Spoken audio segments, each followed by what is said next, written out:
Sir, ಇತ್ತೀಚಿನ ದಿನಗಳಲ್ಲಿ ಅಲ್ಪಸಂಖ್ಯಾತರ ಒಂದು ಸಮುದಾಯದಿಂದ ತಮಗೆ ಟ್ರಬಲ್ ಶೂಟರ್ ಅಂತ ಒಂದು ಹೆಸರು ಬರ್ತಾ ಇದೆ. ಇದ್ರ ಬಗ್ಗೆ ತಾವೇನು ಹೇಳ್ತೀರಿ ಸರ್? ಸಿ- ಆ, ಪಕ್ಷದ ಕರ್ತವ್ಯ ಏನು ಜವಾಬ್ದಾರಿಯನ್ನು ಕೊಟ್ಟಿರ್ತಾರೆ ಮತ್ತು ಯಾವ ಜವಾಬ್ದಾರಿ ಮುಖಾಂತರ ಕೋಮುವಾದಿ ಶಕ್ತಿಗಳಿಗೆ ನಾವು ಸೋಲಿಸಬಹುದು,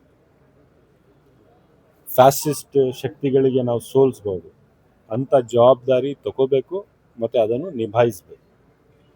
ಅದೇ ನಮಗೆ ಇರ್ತಕ್ಕಂಥ ನಮ್ಮ ಸಿದ್ಧಾಂತ. ಅದಕ್ಕಾಗಿ ನಾನು ಪಕ್ಷದಿಂದ ನನಗೆ ಸಲೀಂ ಅಹಮದ್ ಅವರಿಗೆ ಏನು ಜವಾಬ್ದಾರಿಯನ್ನು ಕೊಟ್ಟಿದ್ರು ಅದು ನಾವು ನಿಭಾಯಿಸಿದ್ದೇವೆ. ಈಗ ಚುನಾವಣೆ ಮಾಡ್ತಾ ಇದ್ದೀವಿ, ಸಂಪೂರ್ಣವಾಗಿ ನಂಬಿಕೆಯಿಂದ ನಾವು ಚುನಾವಣೆ ಮಾಡ್ತೇವೆ.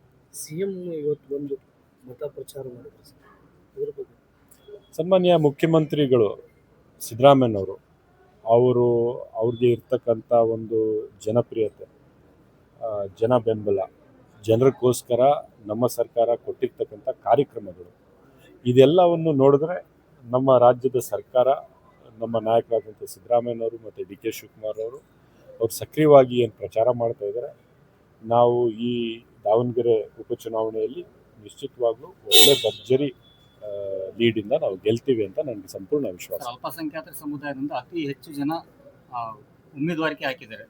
ಅವ್ರಿಗೆ ಏನಾರ ಮನವೊಲಿಸುವಂತ ಕೆಲಸ ಆಗ್ತಾ ಇದೆ ಸರ್? ಭಾಳಷ್ಟು ಜನ ಹಾಕಿದ್ರು, 22 ಜನ ಹಾಕಿದ್ರು.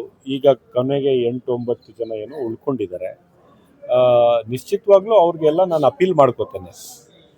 ಏನಂದರೆ, ನೀವು ಮಾಡ್ತಾ ಇರ್ತಕ್ಕಂಥ ನಿಮ್ಮ ಪ್ರಯತ್ನದಿಂದ ಲಾಭ ಆಗೋದು ಬಿ ಜೆ ಪಿಗೆ ಲಾಭ ಮಾಡಬೇಕು.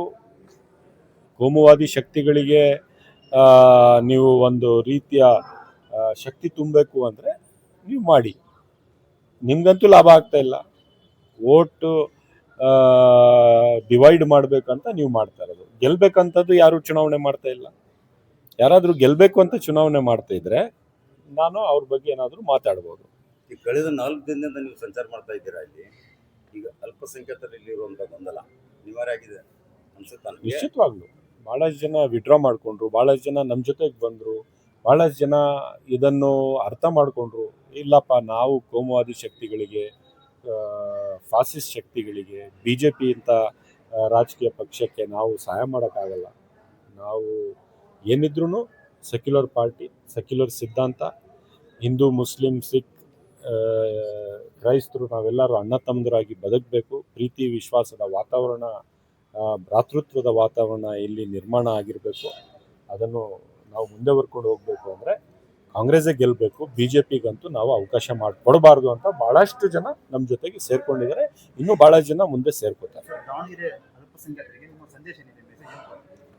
ಅಲ್ಪಸಂಖ್ಯಾತರಿಗೆ ಮಾತ್ರ ಅಲ್ಲ, ಎಲ್ಲ ಸಮುದಾಯಗಳಿಗೆ ನಾನು ಹೇಳಕ್ಕೆ ಇಷ್ಟ ಬಯಸ್ತೇನೆ. ಸಮಾಜವನ್ನು ಒಡೆಯೋದಿಕ್ಕೆ, ಬೇರೆ ಬೇರೆ ಮಾಡೋದಿಕ್ಕೆ, ವಿಷದ ಬೀಜ ಬಿತ್ತನೆ ಮಾಡೋದಿಕ್ಕೆ, ವಿಶೇಷವಾಗಿ ದುರ್ಬಲ ವರ್ಗದವರಿಗೆ, ದೀನ ದಲಿತ ಸಮಾಜಕ್ಕೆ, ಹಿಂದುಳಿದ ವರ್ಗಕ್ಕೆ ಮತ್ತು ಅಲ್ಪಸಂಖ್ಯಾತ ಸಮಾಜಕ್ಕೆ ಇವತ್ತು ಕಂಟಕ ಆಗಿರೋದು BJPಯ RSSನ ಸಂಘ ಪರಿವಾರದ ಸಿದ್ಧಾಂತ. ಇಂಥ ಸಿದ್ಧಾಂತದ ವಿರುದ್ಧ ನಾವು ಹೋರಾಡಬೇಕಾಗಿದೆ ಹೊರತು, ನಮ್ಮಲ್ಲಿ ನಾವು ಬೇರೆ ಬೇರೆ ಭಿನ್ನಾಭಿಪ್ರಾಯ ಇದ್ದರೂ ಸಹ ಕೆಲವು ಸತಿ ಒಮ್ಮೊಮ್ಮೆ ನಮಗೆ ಆ ಗಳಿಗೆಗೆ ಸಿಗಬೇಕಂತ ಅವಕಾಶ ಸಿಗದೇ ಇದ್ರೂ ಸಹ ಬೇರೆ ಬೇರೆ ಕಡೆ ಬೇರೆ ಬೇರೆ ಸಂದರ್ಭದಲ್ಲಿ ಅವಕಾಶಗಳು ಸಿಕ್ಕಿದ್ದಾವೆ, ಇನ್ನೂ ಕೂಡ ಸಿಗ್ತವೆ. ಕಾಂಗ್ರೆಸ್ ಒಂದೇ ಪಕ್ಷ ಅಲ್ಪಸಂಖ್ಯಾತರಿಗೆ ಇವತ್ತು ಪ್ರಾತಿನಿಧ್ಯವನ್ನು ಕೊಟ್ಟಿರ್ತಕ್ಕಂಥದ್ದು ಆನ್ ರೆಕಾರ್ಡ್. ಏನು ಜನತಾದಳಿಂದ MLAs ಇದ್ದಾರಾ, MLCs ಇದ್ದಾರಾ? BJPಯವರಂತೂ ಬಿಟ್ಬಿಡಿ, ಅವರು ಅಲ್ಪಸಂಖ್ಯಾತರನ್ನು, ದಲಿತರನ್ನು, ಹಿಂದುಳಿದ ವರ್ಗದವ್ರಿಗೆ ಗುರಿಯಾಗಿ ರಾಜಕಾರಣ ಮಾಡ್ತಾರೆ. ಅವರಿಂದ ಅಪೇಕ್ಷೆ ಏನಿಲ್ಲ. ಆದರೆ ಬೇರೆ ಯಾವ ಪಕ್ಷ ನಮಗೆ ಸಹಾಯ ಮಾಡಿದೆ? ಯಾವ ಪಕ್ಷ ನಮಗೆ ಅವಕಾಶಗಳು ಕೊಟ್ಟಿದ್ದಾವೆ? ಇವತ್ತು 10 ಜನ ನಾವು ಶಾಸಕರಿದ್ದೀವಿ, ಕಾಂಗ್ರೆಸ್ ಪಕ್ಷದಿಂದನೇ ಇದ್ದೀವಿ. 4 ಜನ ಮೇಲ್ಮನೆ ಸದಸ್ಯರಿದ್ದಾರೆ, ಕೌನ್ಸಿಲರ್ಲಿದ್ದಾವೆ, ಲೆಜಿಸ್ಲೇಟಿವ್ ಕೌನ್ಸಿಲ್ ಅಲ್ಲಿ ಇದ್ದೀವಿ. ಯಾವ ಪಕ್ಷದಲ್ಲಿ ಇದ್ದೀವಿ? ರಾಜ್ಯಸಭಾ ಮೆಂಬರ್ ಆಗಿದ್ದೀವಿ. ಇದೇ ರಾಜ್ಯದಿಂದ ನಾಸಿರ್ ಹುಸೇನ್ ಅವರು ಡೆಲ್ಲಿಯಲ್ಲಿದ್ದಾರೆ. ಅವ್ರು ಯಾವ ಪಕ್ಷದಲ್ಲಿದ್ದಾರೆ? 2 ಮಂತ್ರಿಗಳು ಇವತ್ತಿದ್ದಾರೆ, ಜಮೀರ್ ಅಹಮದ್ ಖಾನ್ ಅವರಿದ್ದಾರೆ, ರಹೀಂ ಖಾನ್ ಅವರಿದ್ದಾರೆ. ಯಾವ ಪಕ್ಷದಲ್ಲಿ ಮಂತ್ರಿ ಆಗಿದ್ದಾರೆ? BJPಯಿಂದ ಮಂತ್ರಿ ಮಾಡಿದ್ರ? ಇವತ್ತು ರಾಜ್ಯದ ಇತಿಹಾಸದಲ್ಲೇ ಮೊದಲ ಬಾರಿಗೆ ಒಂದು ಸ್ಪೀಕರ್, ಇತಿಹಾಸದಲ್ಲೇ ಒಬ್ಬ ಅಲ್ಪಸಂಖ್ಯಾತ ಸ್ಪೀಕರ್ ಆಗಿರಲಿಲ್ಲ UT ಖಾದರ್ ಅವರು. ಒಳ್ಳೆ ಸಾಮರ್ಥ್ಯದಿಂದ ಇವತ್ತು ವಿಧಾನಸಭೆಯನ್ನು ನಡೆಸ್ತಾ ಇದ್ದಾರೆ. ಅವ್ರು ಯಾವ ಪಕ್ಷದವರು ಹೇಳಿ? ಕಾಂಗ್ರೆಸ್ನವರು. 22 ಜನ ರಾಜ್ಯದಲ್ಲಿ ಬೋರ್ಡ್ ಚೇರ್ಮನ್ಗಳಾಗಿದ್ದಾರೆ. ಸೊ ನಾವು ಕಾಂಗ್ರೆಸ್ನವರು ಅಲ್ಪಸಂಖ್ಯಾತರಿಗೂ ಅವಕಾಶ ಕೊಟ್ಟಿದ್ದೀವಿ, ದಲಿತ ವರ್ಗಕ್ಕೂ ಅವಕಾಶ ಕೊಟ್ಟಿದ್ದೀವಿ, ಲಿಂಗಾಯತ ವರ್ಗಕ್ಕೂ ಅವಕಾಶ ಕೊಟ್ಟಿದ್ದೀವಿ, ಒಕ್ಕಲಿಗರಿಗೂ ಅವಕಾಶ ಕೊಟ್ಟಿದ್ದೀವಿ, ಹಿಂದುಳಿದ ವರ್ಗದಕ್ಕೂ ಅವಕಾಶ ಕೊಟ್ಟಿದ್ದೀವಿ. ಯಾರಿಗೂ ಧ್ವನಿ ಇಲ್ಲ ಸಣ್ಣ ಸಣ್ಣ ಹಿಂದುಳಿದ ವರ್ಗಗಳಿಗೆ ಕೂಡ ಅವಕಾಶ ಮಾಡಿ ಅಧಿಕಾರವನ್ನು ಹಂಚಿದ್ದೀವಿ. ಕಾಂಗ್ರೆಸ್ ಅಂದರೆ ಎಲ್ಲರನ್ನು ಸಮಾನವಾಗಿ ನೋಡಿ ಅವ್ರಿಗೆ ಸಿಗ್ಬೇಕಂತ ಅಧಿಕಾರವನ್ನು ಹಂಚ್ತಕ್ಕಂಥ ಪಕ್ಷ. ಅದನ್ನು ಮಾಡಿದ್ದೀವಿ. ಒಂದು ಕಡೆ ಕೊಡದೆ ಆಗಿರಬಹುದು, ಅದರಲ್ಲಿ ಅಲ್ಪಸಂಖ್ಯಾತರು ಕೂಡ ನಾವು ನಾಯಕರು, ಯಾರು ನಾವು ನಾಯಕರಂತ ನಾವು ಮಾಡ್ಕೊಂಡಿದ್ದೇವೆ, ಅವ್ರದ್ದು ಕೂಡ ತಪ್ಪಿದೆ. ನಾವು ಒಂದು ಕನ್ಸೆನ್ಸಸ್ ಕ್ಯಾಂಡಿಡೇಟ್, ಎಲ್ಲರಿಗೆ ಒಪ್ಪಿಗೆ ಆಗ್ಬೇಕಂತ ಒಂದು ಕ್ಯಾಂಡಿಡೇಟ್ನ ನಾವು ಪ್ರಪೋಸ್ ಮಾಡಿಲ್ಲ. ಮಾಡಿದ್ರೆ ಈ ಕ್ಷೇತ್ರದಲ್ಲೂ ಕೂಡ ಅವಕಾಶ ಸಿಕ್ಕೋದು, ಮುಂದೆನೂ ಕೂಡ ಸಿಕ್ಕುತ್ತೆ ಅಂತ ನನಗೆ ಅವಕಾಶ ಇದೆ. ಕಾಂಗ್ರೆಸ್ ಸಿದ್ಧಾಂತ ಪ್ರಕಾರ ಅನುಕಂಪದ ಮೇಲೆ ನಮ್ಮೂರು ಶಿವಶಂಕರಪ್ಪ ಮೊಮ್ಮಗನಿಗೆ ಟಿಕೆಟ್ ಕೊಟ್ಟಿದ್ದೀರಿ. ಈಗ ಅನುಕಂಪ ಇದೆ, ಅನುಕಂಪ ಟಿಕೆಟ್ ಇಲ್ಲಿ ಬಾಗಲಕೋಟಲ್ಲಿ ಮೇಟಿಯರ್ ಮಗನಿಗೆ ಕೊಟ್ಟಿರ.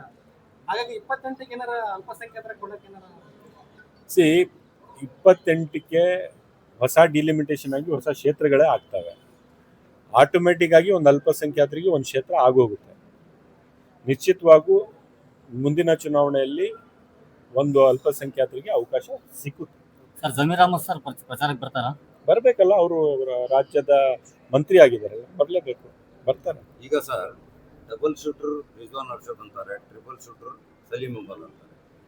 ಈಗ ಯಾವ ರಣರಂಗ ಹಿಡಿತಾ ಇದ್ದಾರೆ ಸರ್ ಇಲ್ಲಿ ರಣತಂತ್ರ? ನೀವು ಟ್ರಬಲ್ ಶೂಟರು ಬೇರೆ ಬೇರೆ ಈ ಟೈಟಲ್ ಇದೆಯಲ್ಲ. ನಾವೊಬ್ಬ ಕಾರ್ಯಕರ್ತ, ಪಕ್ಷದ ಕಾರ್ಯಕರ್ತ, ಕಾಂಗ್ರೆಸ್ ಪಕ್ಷ ಮತ್ತು ಸಾಮಾಜಿಕ ಕಾರ್ಯಕರ್ತ. ಸಮಾಜವನ್ನು ಒಗ್ಗೂಡಿಸ್ಬೇಕು ಅಂದರೆ ನಾವು ಯಾವ ಶಕ್ತಿಗಳಿಗೆ ಅಧಿಕಾರ ಕೊಡಬೇಕು, ಯಾವ ಶಕ್ತಿಗಳಿಗೆ ಪರಾಜಯಿಸಬೇಕು, ಅದನ್ನು ನಾವು ಅರ್ಥ ಮಾಡ್ಕೋಬೇಕು. ಕೋಮುವಾದಿ ಶಕ್ತಿಗಳಿಗೆ, ಅದು BJP ಇರಲಿ, SDPI ಇರಲಿ, ಬೇರೆ ಯಾವುದೇ ಪಕ್ಷ ಇರಲಿ, ಅಂಥ ಪಕ್ಷಗಳಿಗೆ ಸೋಲಿಸ್ಬೇಕು. ಸೆಕ್ಯುಲರ್ ಪಕ್ಷಗಳಿಗೆ ನಾವು ಗೆಲ್ಲಿಸ್ಬೇಕು. ಇವತ್ತು ನಮ್ಮ ಮಧ್ಯೆ BJP ಮಧ್ಯ ಇರ್ತಕ್ಕಂಥ ಈ ಚುನಾವಣೆ ನಿಶ್ಚಿತವಾಗ್ಲೂ ನಾವು ಗೆಲ್ತೇವೆ. ನಮ್ಮ ಬೆಂಬಲಕ್ಕೆ ಈ ದಕ್ಷಿಣ ಕ್ಷೇತ್ರದ ಜನ ನಿಂತವ್ರೆ. ಎಲ್ಲ ಜಾತಿಯ ಜನ, ಎಲ್ಲ ಧರ್ಮದ ಜನ ನಮ್ಮ ಜೊತೆಗೆ ನಿಂತಿದ್ದಾರೆ. ಸರ್ ಕೊನೆಯದಾಗಿ ಬೈಕಾಟ್ ಕ್ಯಾಂಪೇನ್ ನಡೀತಾ ಇದೆ. ಸೊ ಮತದಾನ ಎಲ್ಲರ ಹಕ್ಕು ಆಗಿದೆ ಸರ್, ಇದರ ಬಗ್ಗೆ ಹೇಳೋದು? ನಾನು ಇಷ್ಟೇ ಹೇಳ್ತೀನಿ, ಎಲ್ಲರಿಗೂ ಯಾರೂ ಕೂಡ ತಮ್ಮ ಮತವನ್ನು ಬೈಕಾಟ್ ಮಾಡೋದಕ್ಕೆ ಹೋಗಬಾರ್ದು. ಅಪರಾಧ ಸರ್ ಅದು ಯಾಕೆ ಅಂತ ಹೇಳಿದ್ರೆ, ಮುಂದಿನ ತಿಂಗಳು, ಇದೇ ತಿಂಗಳು ಏಪ್ರಿಲ್ ತಿಂಗಳಲ್ಲೇ SIR ಅನೌನ್ಸ್ ಆಗುತ್ತೆ. SIR ಅಲ್ಲಿ ಯಾರಾದರೂ ಚುನಾವಣೆಗೆ ಮತಗಟ್ಟೆಗೆ ಹೋಗದೆ ವೋಟ್ ಮಾಡದೇ ಇದ್ರೆ ಬಹುಶಃ ಆ ಸಂದರ್ಭದಲ್ಲಿ ಅವರು ಅಲ್ಲಿ ಇದ್ದಾರೋ ಇಲ್ವೋ ಅಂತ ಬೇರೆ ಬೇರೆ ಪ್ರಶ್ನೆಗಳು ಉದ್ಭವ ಆಗ್ತವೆ. ಅವರು ನಿಜವಾಗ್ಲೂ ವೋಟರ್ಸಾ ಇಲ್ಲ ಅಂತ ಎಲ್ಲ ಆಗ್ತವೆ. ಆವಾಗ ಅದು ಇನ್ನೂ ದೊಡ್ಡ ಕಂಟಕ. ದಯವಿಟ್ಟು ಎಲ್ಲರೂ ವೋಟ್ ಹಾಕಕ್ಕೆ ಹೋಗಿ ಭಾಳ ಯೋಚನೆಯಿಂದ, ಪ್ರಜ್ಞೆಯಿಂದ ವೋಟ್ ಮಾಡಿ. ಒಂದು ಸೆಕ್ಯುಲರ್ ಪಾರ್ಟಿಗೆ ವೋಟ್ ಮಾಡಿ, ಒಂದು ಪ್ರೋಗ್ರೆಸಿವ್ ಪಾರ್ಟಿಗೆ ವೋಟ್ ಮಾಡಿ.